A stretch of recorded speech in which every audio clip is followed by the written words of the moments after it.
Hi friends, மாடியில் கொடி காய்கறிகளை ஈஸியாக வளர்க்கலாங்க. பந்தல் அமைக்கிறது சிரமம்னு நினச்சி நிறையா பேர் யோசிச்சுட்டு இருக்கீங்க. அது ஈஸியாக எப்படின்னு பார்க்கலாம். துணி காய வைக்க இந்த மாதிரி ஒரு கம்பி கண்டிப்பாக டீ ஷேப்பில் அடிச்சிருப்போம் இல்லைங்களா, அது இருந்தாலே போதும். கொடி வந்து நெட்டாக 2 கட்டிப்போம், லெஃப்ட் அண்ட் ரைட்டு. இடையில வந்து வேஸ்ட்டான ஒயரு, டொயின்னு, நார் எது வேணா இருக்கட்டுங்க, நாடா மாதிரி ஜிக்ஜாக் முறையில் லெஃப்ட் அண்ட் ரைட்டு பெரிய கம்பி இருக்கு இல்லையா, அதில் விட்டு இந்த மாதிரி கட்டிக்கிட்டா போதுங்க. இதில் அழகாக கொடி படருங்க.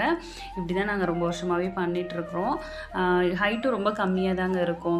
அழகாக கொடி வந்து படர்ந்து போயிட்டுருக்கோம். சுரக்காய், பீர்க்கங்காய், சிறகு அவரை, மூக்குத்தி அவரை எல்லா ரகங்களும் இந்த மாதிரி வளர்க்கலாங்க. பாருங்கள், ஃபுல்லாக இப்படி கட்டி விட்டாச்சு. இதில் கொடி ஃபுல்லாக பரவிக்கும். ஹைட்டு கம்மியாக இருக்கிறனால நமக்கு காய் பறிக்கிறது, மெயின்டெனன்ஸ் எல்லாமே ரொம்ப ஈஸிங்க. இந்த டிப்ஸ் கண்டிப்பாக உங்களுக்கு யூஸ்ஃபுல்லாக இருக்கும்னு நினைக்கிறேன். இந்த மாதிரி யூஸ் பண்ணிக்கோங்க. அப்புறம் இந்த மாதிரி கொடிகளை வந்து சும்மா ஜஸ்ட் இப்படி பரப்பி கொடுத்தாலே போதும், அப்படியே அது பிடிச்சி போயிடும்.